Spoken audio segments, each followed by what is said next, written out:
Assalamualaikum warahmatullahi wabarakatuh. Bismillahirrahmanirrahim. Alhamdulillahirrabbilalamin. Wassalatu wassalamu ala ashrafil anbiya'i wa mursalin wa ala alihi wa ashabi ajma'in, amma ba'du. Adik-adik, mahasiswa, mahasiswi Fakultas Syariah YIN Madura yang berbahagia, pada kesempatan ini perlu Ibu sampaikan kepada adik sekalian ya, bahwa pada pagi ini Ibu menyempatkan diri untuk jalan-jalan di tengah persawahan di lingkungan Desa Sentol, adik-adiknya. Ini dalam rangka supaya sebelum mengajar badan Ibu sehat, kemudian pikiran fresh, sehingga nanti bisa menerangkan hukum acara peradilan agama kepada adik-adik sekalian dengan pikiran yang terang, dengan perasaan yang nyaman. Oleh karena itu, Ibu memberi motivasi kepada adik-adik sekalian setiap pagi sebelum menerima ilmu dari dosennya, sebaiknya adik-adik jalan-jalan dulu. Jangan di tempat tidur terus ya. Nah, di masa pandemi ini sempatkan diri jalan-jalan sendiri atau dengan keluarganya. Yang penting jangan berkumpul dengan banyak orang. Supaya apa? Supaya pikirannya terang, badannya sehat, fresh, sehingga bisa menerima mata kuliah dengan pikiran yang terang dan perasaan yang nyaman, tentram, bahagia. Adik-adik sekalian yang berbahagia, pada pagi ini Ibu nanti akan memberikan materi tentang pembuktian ya adik-adik sekalian, yaitu pembuktian di persidangan. Mengapa para pihak harus membuktikan dalilnya di persidangan? Karena memang sesuatu yang didalilkan itu harus dibuktikan apabila dibantah oleh pihak lawan atau pihak lainnya ya adik-adik sekalian ya. Oleh karena itu di dalam hukum Islam Ibu pernah jelaskan kepada adik-adik semua bahwa Rasulullah SAW telah mengingatkan bahwasanya al-bayyinatu lil mudda'i wal yaminu liman angkar, bahwa pendakwa atau penggugat itu harus membuktikan dalilnya, sedangkan tergugat harus membuktikan kalau ingkar terhadap dalil penggugat maka dia harus bersumpah. Itu menurut hukum Islam adik-adik sekalian ya. Sedangkan menurut hukum acara peradilan agama dalam hal ini menurut HIR, bahwasanya setiap orang yang menuntut hak atau mendalilkan dia mengakui suatu hak, kemudian hak tersebut dibantah oleh pihak lainnya, dalam hal ini oleh pihak tergugat, maka dia harus membuktikan dalilnya tersebut. Demikian juga terhadap tergugat, apabila tergugat atas bantahannya tersebut adik-adik sekalian, maka ia juga harus membuktikan dalil bantahannya.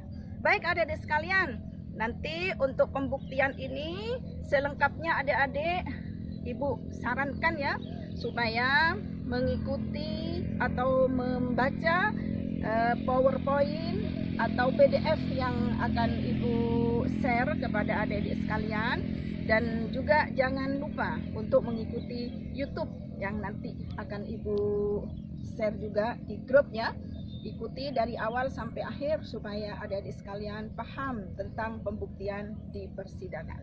Baik adik-adik sekalian, Ibu pulang dulu, nanti akan Ibu buka PowerPoint di rumah Ibu dan nanti akan Ibu jelaskan. Baik adik-adik sekalian, terima kasih atas perhatiannya. Kita ketemu di penjelasan pada PowerPoint. Baik adik-adik sekalian, Ibu sekarang sudah nyampe di rumah ya, dan sudah ada di depan PowerPoint yang sudah Ibu siapkan untuk adik-adik sekalian. Ikuti penjelasan Ibu melalui PowerPoint ini dari awal sampai akhir ya, supaya adik-adik paham tentang materi yang Ibu sampaikan pada minggu ini.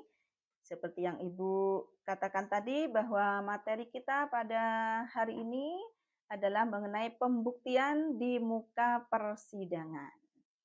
Adik-adik sekalian, kita berbicara tentang pembuktian, maka adik-adik tentunya harus tahu dulu apa itu yang dimaksud dengan pembuktian.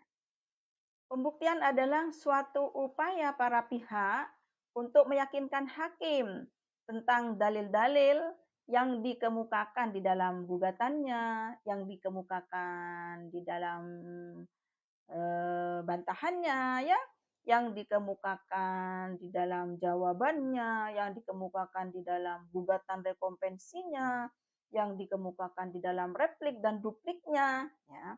Dalam hal apa? Dalam suatu perkara yang dipersengketakan di depan sidang pengadilan agama. Baik adik-adik sekalian, apa yang harus dibuktikan? Yaitu peristiwa atau kejadian yang dikemukakan para pihak dalam gugatannya, ya, baik dalam gugatannya, dalam bantahannya, dalam replik dupliknya, ya, dalam gugatan rekompensinya. Nah, itu yang harus dibuktikan adalah apa yang dikemukakan, peristiwa atau kejadian yang dikemukakan oleh para pihak di persidangan, ya, dalam hal perkara yang disengketakan oleh para pihak, ya. Kemudian siapa yang dibebani wajib bukti? Nah, kalau Ibu sampaikan tadi bahwa al-bayyinatu lil mudda'i wal yaminu liman angkaroh. Itu dalam hukum Islam, ya. Bahwa mudda'i atau pendakwa, penggugat, pemohon itu harus membuktikan apa yang didalilkannya, ya. Apabila dibantah dalil-dalilnya oleh pihak tergugat. Kalau sudah tidak dibantah, sebenarnya secara umum, ya, baik menurut hukum Islam maupun menurut hukum acara peradilan umum, menurut HIR, itu dengan sendirinya kalau tidak dibantah dipandang mengakui. Sebenarnya tidak perlu dibuktikan lagi, ya, adik-adik sekalian, ya. Akan tetapi adik-adik, kalau dalam perkara perceraian, ya, kalau dalam perkara ceraian, baik cerai gugat, cerai talak, maka sekalipun pihak tergugat tidak membantah, terutama pihak tergugat tidak hadir di persidangan umpamanya, ya, dan hakim menjatuhkan putusan verstek, ya, dalam mengambil putusan, hakim kalau untuk perkara perceraian tetap harus mendengar saksi-saksi dari kedua belah pihak, ya. Karena apa? Kalau dalam perceraian itu berlaku hukum acara secara khusus, ya. Menurut pasal 76 Undang-Undang Nomor 7 tahun 89 diwajibkan hakim mendengarkan saksi-saksi dari pihak-pihak yang menggugat, ya.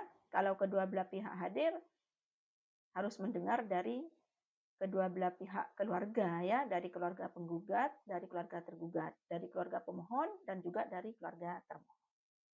Namun secara umum, yang dibebani pembuktian itu adalah seseorang yang mengaku mempunyai hak dan juga seseorang yang membantah hak orang lain, ya, dengan membuktinya adanya hak atau peristiwa yang didalilkan, ya.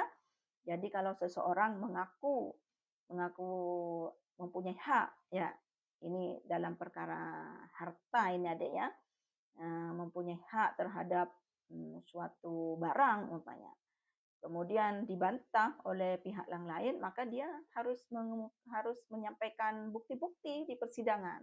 Demikian juga pihak yang membantah tersebut, ya, membantah hak orang lain yang diajukan di persidangan, maka dia harus membuktikan juga bantahannya. Ini secara umum, adik-adik, ya.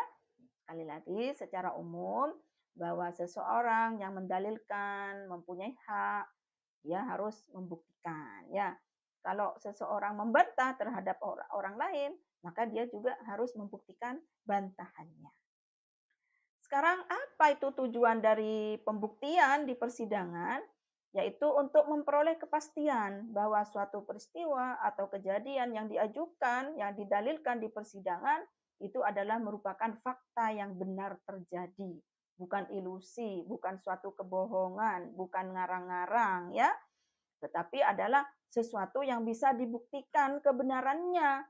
sehingga nampak adanya hubungan hukum antara kedua belah pihak yang bersengketa di depan persidangan.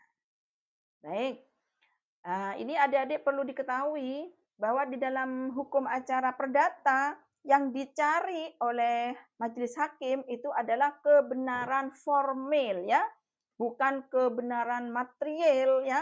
Apa itu yang dimaksud kebenaran formil?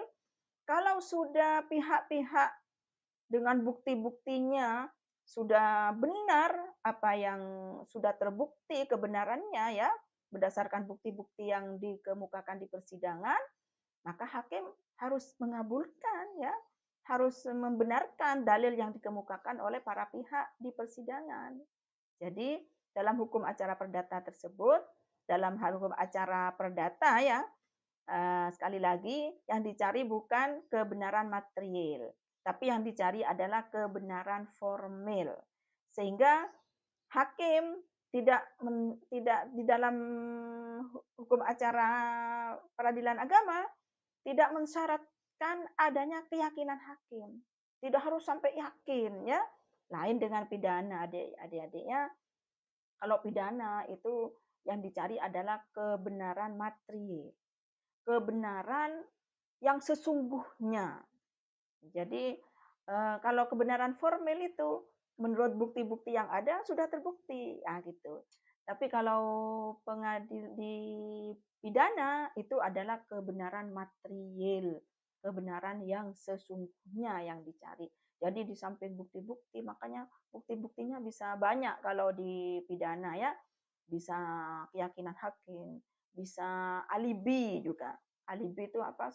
Bahwa dari bukti-bukti yang dikemukakan di sana, ternyata ini dari bukti ini menurut hakim ini bahwa ternyata dari bukti ini pada waktu itu pihak memang datang ke tempat ini, ke tempat korban namanya kalau di pidana ya.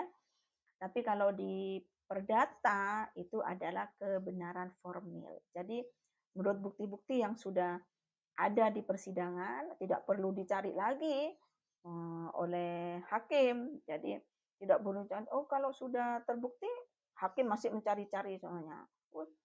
Tidak yakin hakim. Jangan-jangan ini hanya hanya akal-akalan umpamanya, bukti-bukti yang dikemukakan hanya akal-akalan, tidak sampai ke sana hakim. Jadi hakim tidak boleh melampaui batas-batas yang diajukan oleh pihak yang berperkara ya. Baik adik-adik sekalian, jadi maksudnya tadi seumpamanya saksi pihak-pihak berbohong umpamanya di persidangan. Itu hakim tidak ke sana. Kalau memang dapat dibuktikan bahwa pihak itu bohong, ajukan aja bahwa keterangan yang dikemukakan oleh saksi adalah keterangan palsu, namanya bisa dipidanakan. Ya. Jadi hakim tidak melihat keterangan saksi adalah palsu atau tidak palsu, tetapi apa yang dikemukakan di persidangan karena sudah disumpah saksi itu di persidangan, maka hakim harus menerima terhadap keterangan saksi. Ya, baik adik-adik. Selanjutnya adalah jenis alat bukti yang bisa diserahkan atau bisa disampaikan ke majelis hakim di persidangan ya. Menurut pasal 164 HIR bahwa alat bukti yang bisa disampaikan kepada majelis hakim yang pertama adalah alat bukti surat atau alat bukti tertulis atau alat bukti yang berupa akta. Yang kedua, alat bukti saksi. Yang ketiga, alat bukti persangkaan. Kemudian alat bukti pengakuan dan alat bukti sumpah. Kemudian ada lagi yang namanya alat bukti pengetahuan hakim. Apa itu pengetahuan hakim? Yaitu keadaan yang diketahui langsung oleh majelis hakim dalam persidangan. Contohnya, apabila majelis hakim melihat sendiri ya, pada waktu melakukan pemeriksaan persidangan, terdapat memar-memar di tubuh penggugat. Ya, ada bekas pukulan. Dalilnya penggugat menyatakan bahwa ia bertengkar karena masalah nafkah umpamanya, kemudian karena mempertanyakan nafkah, kemudian dipukul. Apa buktinya dipukul? Nah, kalau menunjukkan ini saya karena pertengkarannya baru 5 hari yang lalu umpamanya, masih ada bekas memar-memar, bekas pukulan. Nah, itu merupakan pengetahuan hakim di persidangan ya. Dari dalil-dalil penggugat itu dengan adanya memar berarti ada hubungan ya bahwa apa yang disampaikan ternyata ada kaitan dengan memar-memar yang ada di tubuh penggugat, yaitu merupakan salah satu bukti juga, merupakan pengetahuan hakim. Sehingga kalau dihubungkan dengan bukti-bukti yang lain, nanti akhirnya terbukti bahwa penggugat telah mendapatkan pukulan ya oleh tergugat. Baik, adik-adik sekalian, kita sekarang akan membahas tentang alat bukti surat atau bukti tertulis ya, atau bukti akta. Apa saja itu? Bisa berupa akta otentik, bisa akta di bawah tangan, bisa akta pengakuan secara sepihak, dan bisa juga berupa surat bukan akta. Nah, selanjutnya adik-adik kita berbicara tentang alat bukti surat. Adik-adik tentunya tahu ya apa itu surat ya. Surat itu tentunya bacaan atau tulisan yang bisa dibaca ya.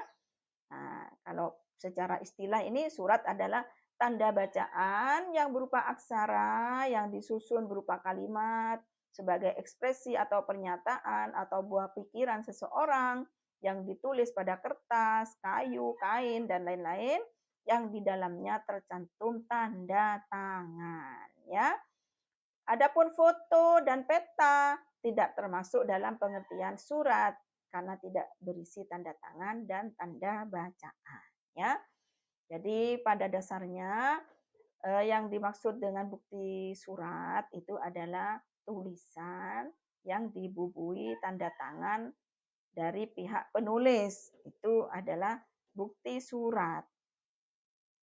Kalau menurut yuridis, apa itu yang dimaksud surat?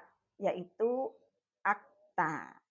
Nah, akta ialah surat yang diberi tanda tangan yang memuat peristiwa yang menjadi dasar suatu hak atau perikatan yang dibuat sejak semula untuk pembuktian. Jadi akta itu memang dibuat untuk nanti akan menjadi bukti seperti kwitansi, kemudian akta kelahiran, KTP, bukti tanda penduduk ya KTP.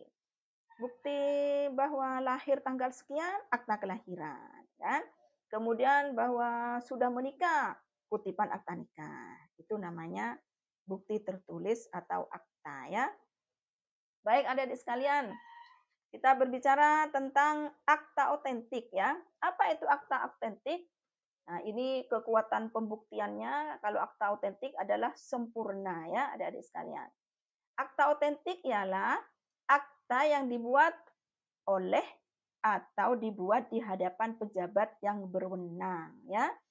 Berwenang menurut apa? Menurut ketentuan-ketentuan yang telah ditetapkan ya, ditetapkan oleh pemerintah ya. Baik dengan maupun tanpa bantuan yang berkepentingan. Yang mencatat apa yang dimintakan untuk dimuat di dalamnya oleh yang berkepentingan ya.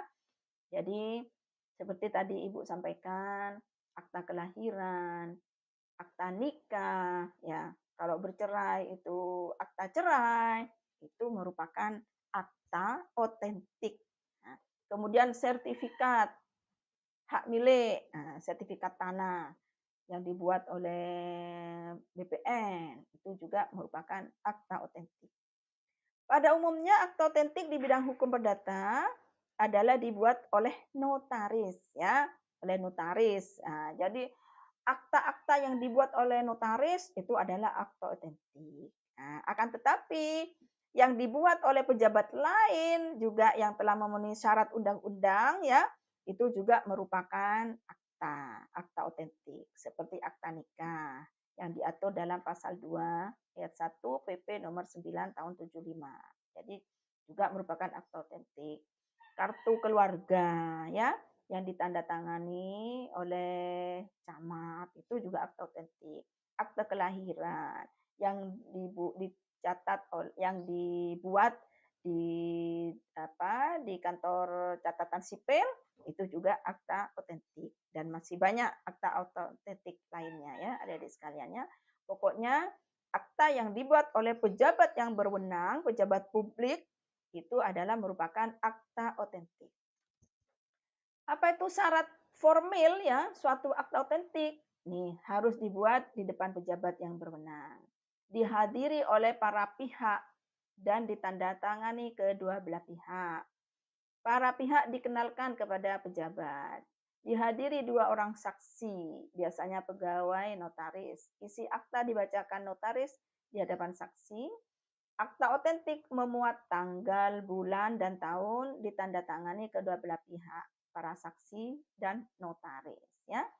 Syarat material akta otentik berisi keterangan kesepakatan para pihak, berisi keterangan mengenai perbuatan hukum. Akta sengaja dibuat sebagai bukti persetujuan perbuatan hukum dan hubungan hukum dalam akta. Baik, agak kita percepat aja karena ini panjang ya adik-adik sekalian ya mengenai pembuktian ini. Kekuatan pembuktian akta otentik ada 3 macam. Yang pertama, kekuatan pembuktian lahir ya. Jadi dari bentuknya aja nampak dari lahirnya ya. Oh ini akta nikah. Oh, itu sudah kelihatan bahwa itu adalah akta otentik. Oh ini nih sertifikat tanah. Nah, itu dari lahirnya aja itu sudah merupakan akta otentik. Nah, kemudian yang kedua, kekuatan pembuktian formil. Nah, pembuatan formil itu ada tanda tangan pihaknya, ada tanda tangan pejabat pembuat akta. Nah, itu formilnya ya adik-adiknya.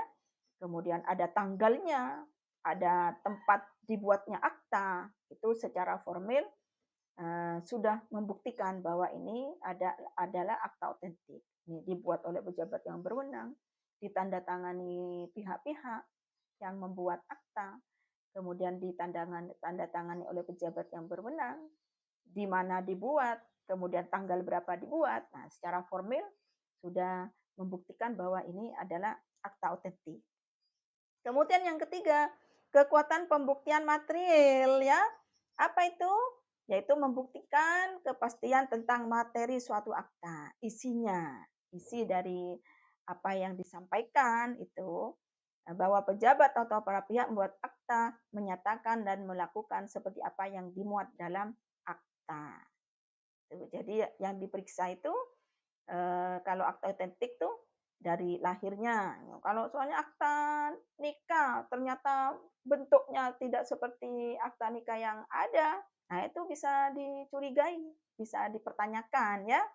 Hakim, nah, ini benar nggak ini akta nikah? Nah, gitu. Kemudian tidak ada tanda tangannya umpamanya. Nah, itu sudah bukan akta formil lagi ya. Baik adik-adik sekalian. Kemudian nilai kekuatan buktian dari akta otentik mencapai batas minimal pembuktian ya. Jadi kalau akta otentik itu tidak didukung oleh tidak didukung oleh alat bukti lain sudah tidak masalah, sudah sempurna. Kecuali akta otentik itu dibantah dengan akta otentik lain, maka pihak-pihak harus mengajukan bukti lainnya. Maka alangkah baiknya memang ada di sekaliannya, kalau di persidangan sekalipun sudah ada bukti akta otentik, ini sudah ada sertifikat, alangkah baiknya diajukan juga bukti-bukti lainnya yang mendukung ya. Khawatir nanti para pihak yang lain ya, pihak tergugat itu membantah akta-akta yang disampaikan oleh penggugat gitu. Atau sebaliknya, akta yang disampaikan tergugat dibantah oleh penggugat gitu. Jadi sebaiknya kalau bisa sekalipun pembuktian akta itu sudah mencapai minimal pembuktian ya, sudah bisa sempurna, tapi khawatir ada bantahan, maka sebaiknya kalau ada bukti akta masih nanti didukung oleh bukti lainnya, bukti saksi, kemudian bukti alat-alat tulis lainnya yang bukan akta otentik bisa supaya tambah kuat ya pembuktian yang diajukan oleh pihak-pihak di persidangan. Jadi kekuatan pembuktian akta otentik satu, langsung mencapai batas minimal pembuktian, langsung sah sebagai alat bukti, melekat kekuatan pembuktian yang sempurna dan mengikat ya. Folding dan entbinden ya. Sempurna dan mengikat. Baik adik-adik sekalian, akta di bawah tangan berikutnya ya. Apa itu akta di bawah tangan? Yaitu suatu akta yang ditandatangani dibuat oleh seseorang dengan maksud dijadikan alat bukti suatu perbuatan hukum tanpa bantuan seorang pejabat ya. Tidak di depan notaris, tidak di depan pejabat-pejabat publik. Nah, jadi akte di bawah tangan itu dibuat sendiri, seumpamanya apa ya, surat wasiat umpamanya ya. Surat wasiat membuat sendiri pihak yang mewasiatkan. Ada saksi tapi itu namanya akta di bawah tangan. Kalau surat wasiat dibuat di depan notaris ya, itu namanya akta otentik. Tapi kalau dibuat sendiri ya, hanya yang mewasiatkan, yang tanda tangan, kemudian ada 2 orang saksi, itu namanya akta di bawah tangan. Syarat formil suatu akta di bawah tangan harus berbentuk tertulis, dibuat secara partai dan ditandatangani kedua belah pihak ya.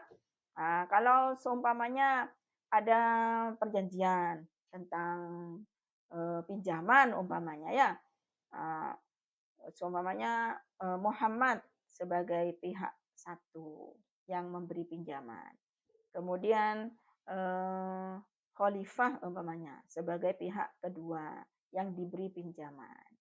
Kemudian ada perjanjiannya ya bahwa pinjaman sekian juta akan dibayar oleh pihak peminjam pada tanggal sekian umpamanya, atau akan dibayar dengan hasil apa, hasil arisan atau hasil penjualan asetnya ya, hasil penjualan sepeda motor umpamanya ya. Nah, ini adalah bukti ditandatangani oleh kedua belah pihak. Kemudian ada saksi. Itu namanya adalah akta di bawah tangan. Syarat material akta di bawah tangan yaitu keterangan yang tercantum dalam akta di bawah tangan bisa disebut ABT ya adik-adik ya, biasa disebut ABT, akta di bawah tangan. Merupakan persetujuan tentang perbuatan hukum dan hubungan hukum antara pihak penandatangan dan akta sengaja dibuat sebagai bukti tentang kebenaran perbuatan hukum atau hubungan hukum yang diterangkan dalam akta. Saya kira adik-adik paham ya. Nah, kemudian kekuatan pembuktian akta di bawah tangan. Yang pertama, apabila suatu akta di bawah tangan, isi dan tanda tangan akta diakui oleh yang membuatnya, maka akta tersebut mempunyai kekuatan pembuktian seperti akta otentik kalau diakui. Apabila tanda tangan dalam akta disangkal oleh pihak yang menandatangani, maka pihak yang mengajukan akta harus berusaha membuktikan kebenaran tanda tangan tersebut ya. Kalau dibantah ya. Nah, jadi dibuktikan saja dengan bukti yang lainnya bahwa benar itu tanda tangan itu adalah tanda tangan dari pihak yang menyangkal. Baik. Selanjutnya, apabila akta di bawah tangan disangkal, dibantah, maka kekuatan pembuktiannya merosot menjadi akta bukti permulaan. Kalau sudah merosot, maka harus diperlukan alat bukti lain untuk mendukung alat bukti tersebut ya. Baik adik-adik sekalian, akta pengakuan secara sepihak disebut pula dengan pengakuan hutang di bawah tangan ya. Nah, ini yang ketiga ya adik-adik ya, akta secara sepihak. Seumpamanya tadi wasiat ya, wasiat tidak ada pihak yang diberi wasiat, yang tanda tangan tidak ada, hanya yang memberi wasiat. Itu namanya akta sepihak. Yang berbentuk sepihak ya, dari si pendatangan yang berisi tentang pengakuan hutang namanya, atau tentang hutang yang bertanda tangan di bawah ini. Mamat telah berhutang kepada yang tanda tangan dia sendiri misalnya. Jadi kalau yang tanda tangan itu satu orang di bawah itu namanya akta sepihak.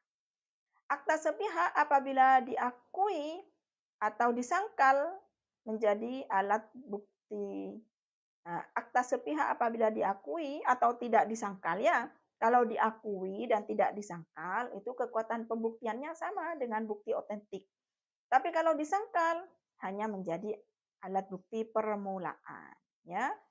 Harus didukung dengan alat bukti lainnya.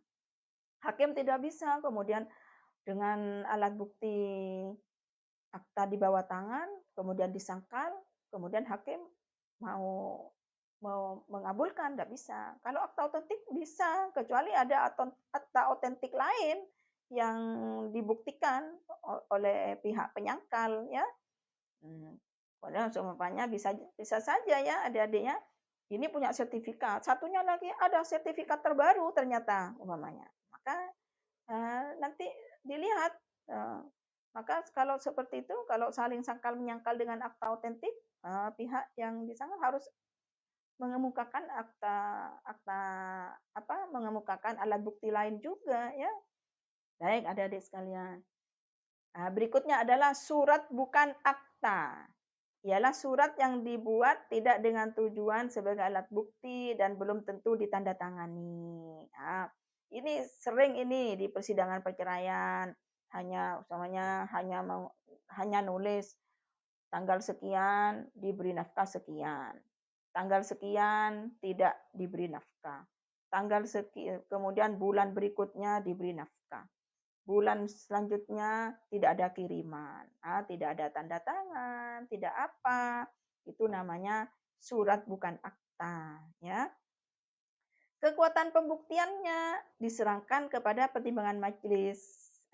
Apa saja itu? Buku register, surat-surat rumah tangga, letter C tanah, dan sebagainya. Itu adalah surat bukan akta. Baik adik-adik sekalian, sekarang kita akan membahas tentang alat bukti yang kedua, yaitu alat bukti saksi. Pembuktian dengan saksi diatur dalam pasal 168 sampai dengan 172 HIR. Adik-adik sebisa mungkin punya HIR ya, punya kumpulan-kumpulan peraturan perundangan ya. Peraturan perundangan mengenai hukum acara tentunya ya. Bisa dibeli di toko-toko ya.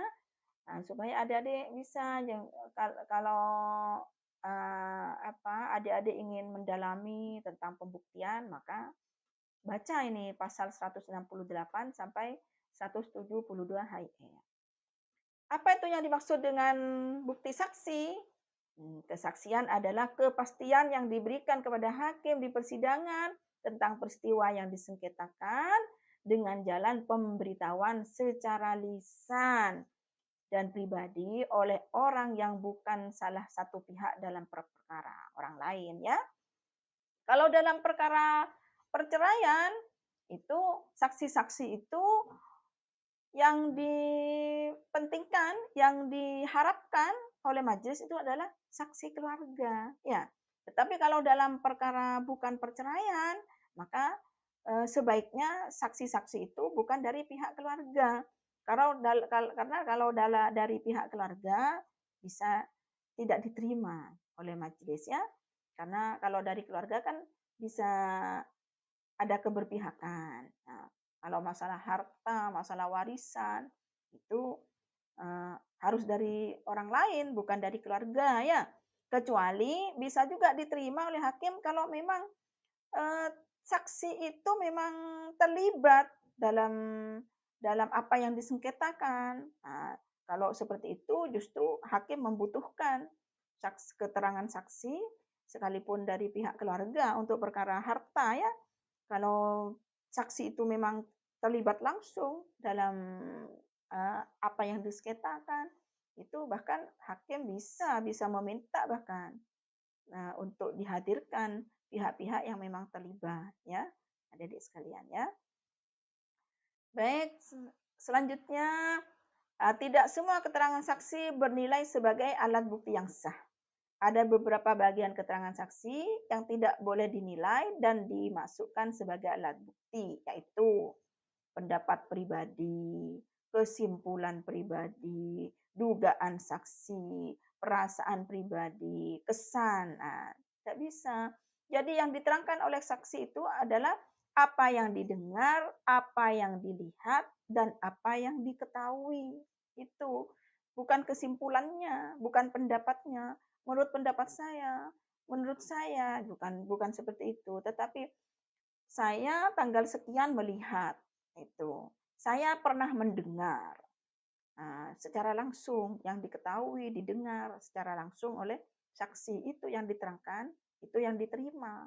Kalau hanya kesimpulannya atau pendapatnya atau kesan pribadinya, itu bukan kesaksian itu ya, tidak diterima oleh majelis. Kemudian syarat-syarat saksi. Syarat formil, ya, memberikan keterangan di depan sidang pengadilan. Bukan orang yang dilarang untuk didengar sebagai saksi, ya.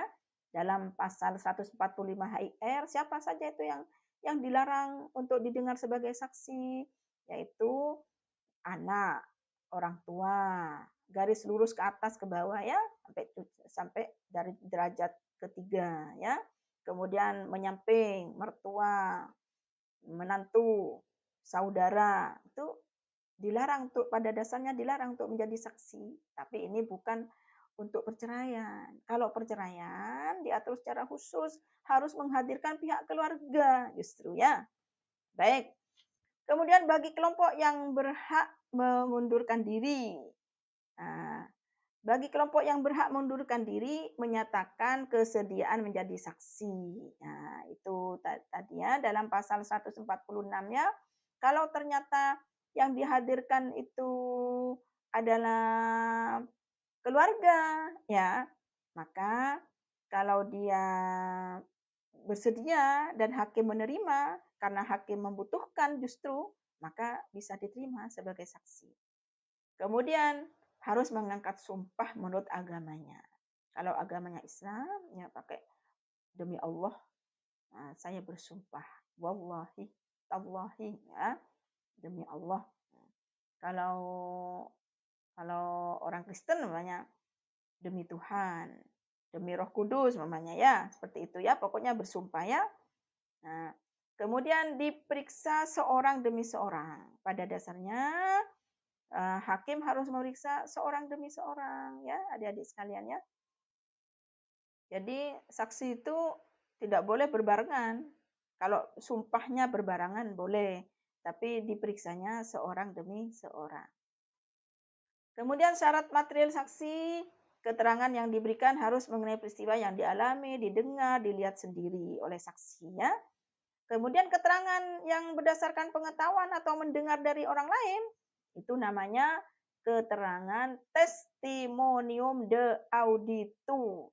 Keterangan yang didengar dari orang lain. Kalau keterangan didengar dari orang lain, tidak mempunyai nilai kekuatan pembuktian. Ya, kecuali bisa juga mendengar orang lain, tapi ada bukti-bukti lain. Bisa dikaitkan, bisa diterima. Kalau sesuai dengan bukti-bukti yang lain ya. Baik adik-adik, keterangan yang diberikan saksi harus menyebutkan sebab-sebab ia mengetahui. Kok bisa tahu dia? Nah, hakim menelusuri. Kok saudara tahu? Ya, saya tetangga dekatnya.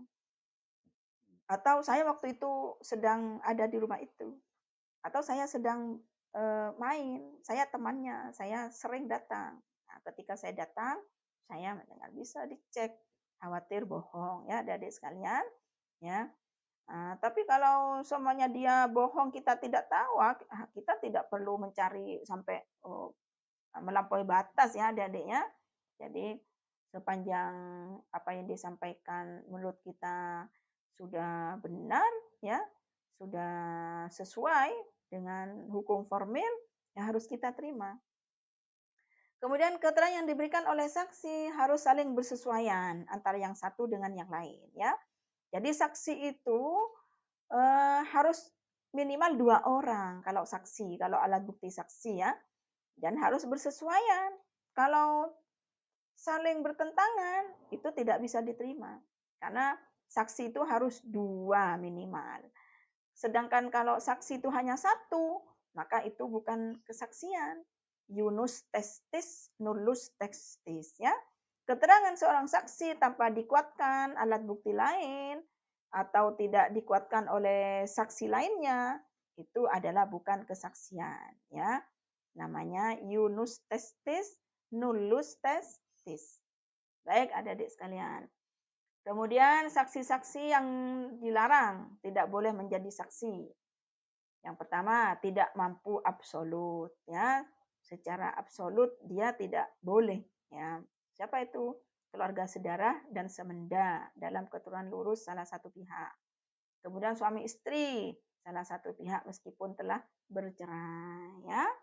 Jadi ini secara umum adik-adik sekali lagi ya, kalau dalam perceraian justru keluarga yang harus dihadirkan untuk menjadi saksinya. Kalau dalam bidang lain bukan keluarga, warisan, hibah, harta bersama, maka yang dihadirkan saksinya adalah orang luar ya. Karena khawatir ada keberpihakan, kecuali memang pihak-pihak tersebut yang suamanya yang ikut membeli hartanya, yang menjual hartanya, nah itu justru dibutuhkan. Baik adik-adik. Kemudian yang tidak boleh juga tidak mampu relatif, ya. Anak yang belum umur 15 tahun tidak bisa jadi saksi. Saksi itu harus 15 tahun ke atas. Apalagi dalam perkawinan sebaiknya itu yang sudah cukup umur menikah ya. Nah, tapi kalau tidak ada lagi tidak masalah, yang penting 15 tahun ke atas. Sebisa mungkin kalau saksi perkawinan, perceraian itu 19 tahun ke atas atau yang sudah menikah. Karena kalau tidak menikah kadang tidak paham itu tentang masalah rumah tangga ya. Nah, tapi secara umum boleh 15 tahun ke atas boleh. Kemudian orang gila, meskipun kadang-kadang ingatannya terang ya, tidak gila permanen. Tapi ini kan sudah dipandang tidak cakap hukum ya, meragukan sekalipun ingatannya kadang terang, oh jangan-jangan dia waktu itu dia lupa, sedang tidak ingat ya. Jadi kalau orang gila, orang stres itu bisa pihak-pihak tergugat ya, bisa bisa menolak ya. Oh, ini saya membantah ini keterangan saksi ini karena dia stres, orangnya stres umpamanya. Baik adik-adik sekalian, yang boleh mengundurkan diri sebagai saksi, nih saudara laki-laki dan perempuan, ipar laki-laki dan perempuan dari salah satu pihak. Keluarga sedara menurut keturunan lurus, dan saudara laki-laki dan perempuan dari suami istri salah satu pihak. Semua orang yang karena martabat, jabatan, atau hubungan kerja yang sah diwajibkan menyimpan rahasia. Ya. Baik adik-adik sekalian. Selanjutnya adalah alat bukti persangkaan. Alat bukti persangkaan diatur dalam pasal 173. Apa itu persangkaan atau yang disebut dengan formadel?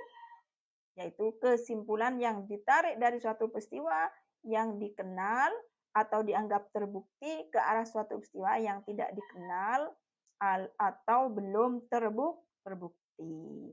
Persangkaan sebagai alat bukti bersifat sementara, tak bisa berdiri sendiri. Jadi persangkaan itu ada persangkaan hakim ini adik-adiknya, bukan persangkaan para pihak.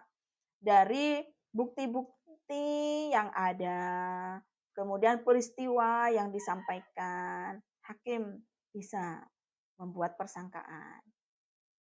Baik, persangkaan ada 2 macam. Persangkaan berdasarkan undang-undang. Perkawinan yang tidak memenuhi syarat dianggap tidak sah menurut undang-undang. Itu persangkaan. Persangkaan yang berupa kesimpulan yang ditarik oleh hakim dari keadaan yang timbul di persidangan.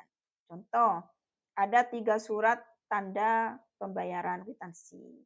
3 bulan terakhir berturut-turut. Timbul persangkaan bahwa angsuran-angsuran bulan sebelumnya telah dibayar lunas. Jadi ini persangkaan hakim ya. Baik, Berikutnya adalah alat bukti pengakuan. Apa itu alat bukti pengakuan?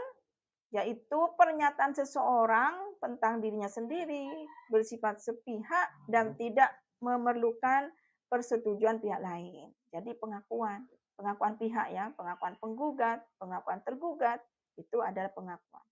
Pengakuan dapat diberikan di muka hakim di persidangan atau di luar persidangan. Dapat diberikan, diucapkan sendiri oleh pihak yang berperkara atau oleh kuasanya yang telah mendapatkan kuasa mewakili kepentingan pihak pemberi kuasa. Dan bisa diberikan secara lisan atau tertulis.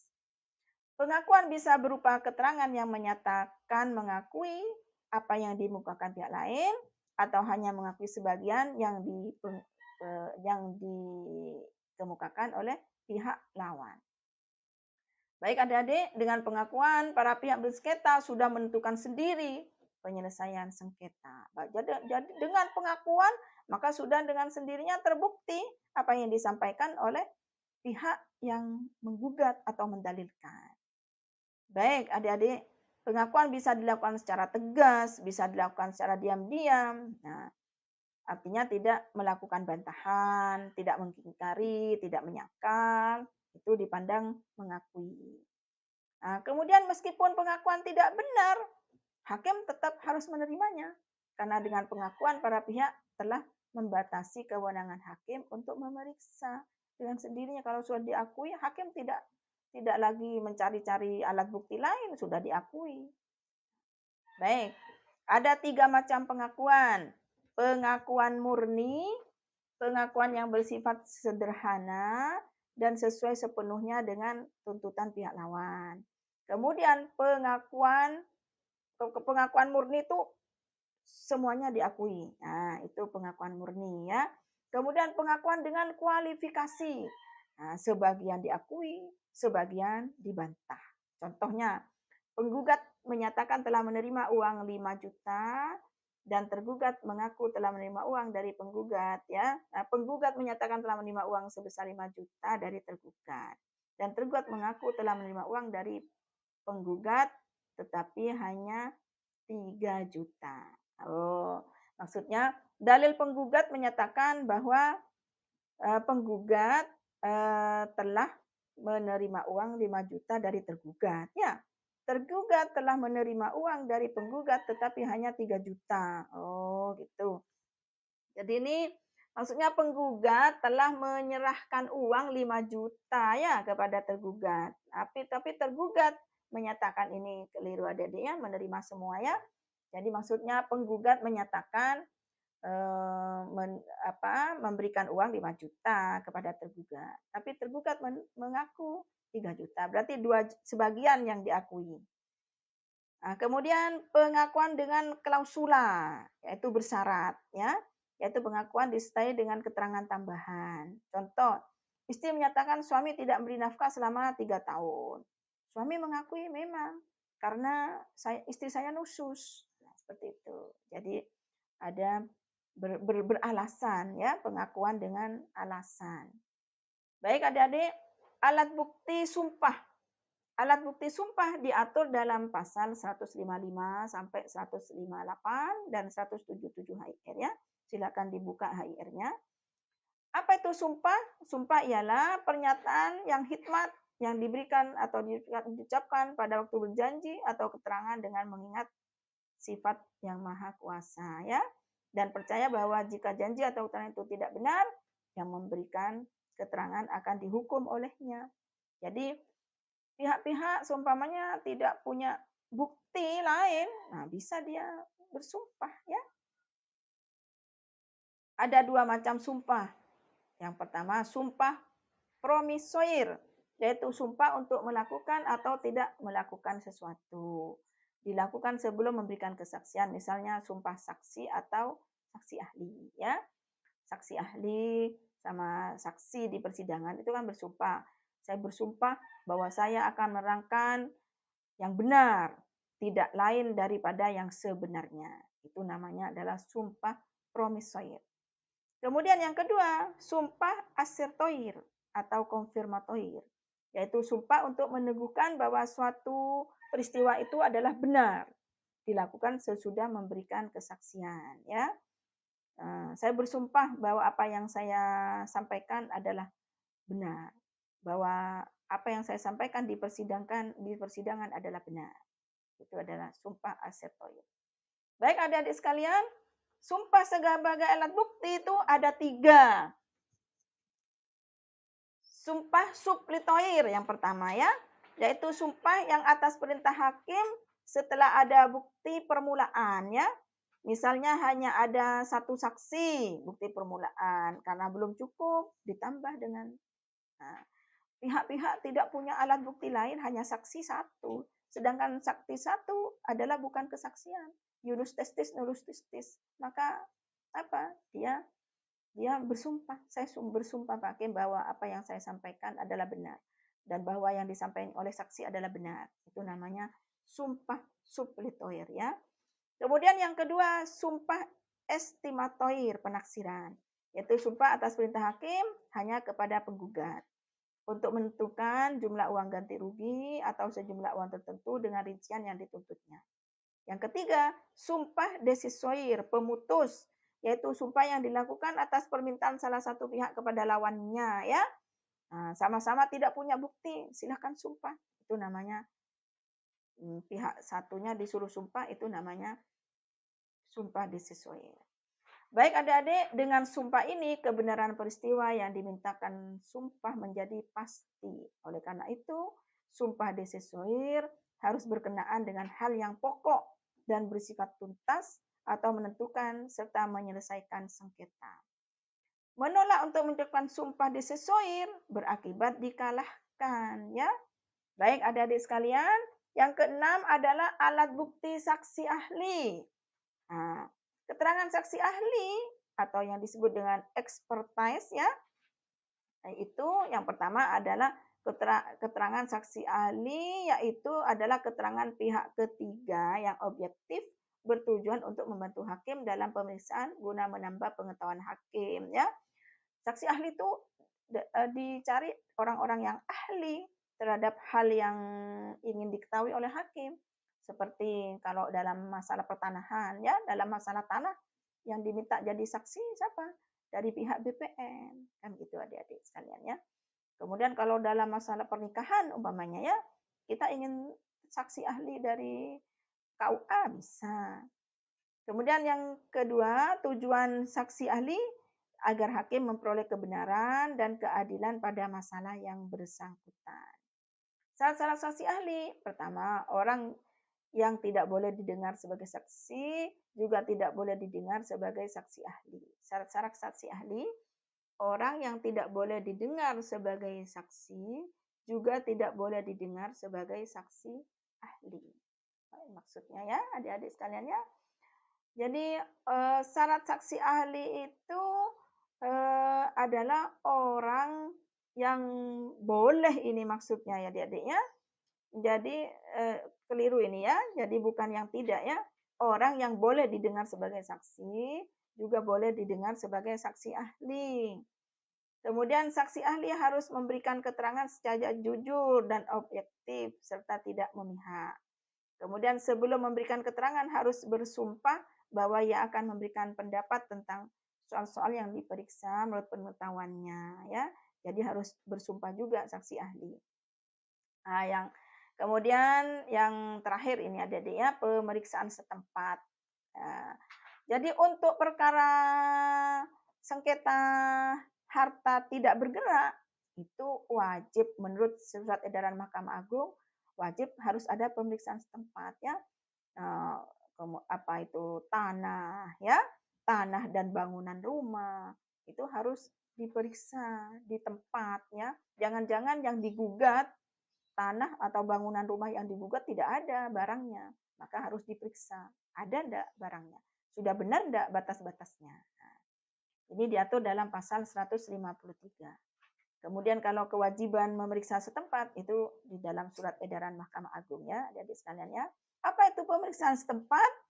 Yaitu pemeriksaan mengenai perkara oleh hakim karena jabatannya yang dilakukan di luar gedung atau tempat kedudukan pengadilan.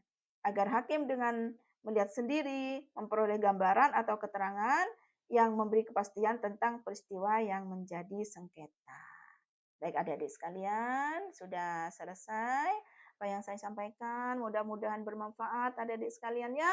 Insya Allah bermanfaat bagi kehidupan adik-adik untuk membantu orang-orang sekitar dalam mencari keadilan di persidangan pengadilan agama. Burung Irian, burung cendrawasih, cukup sekian dan terima kasih. Ada kabar dari Mekah, banyak orang naik haji. Kalau ada kata yang salah, jangan disimpan dalam hati. Ila liqa fi amanillah, wallahul muwaffiq ila aqwamit thoriq. Assalamualaikum warahmatullahi wabarakatuh.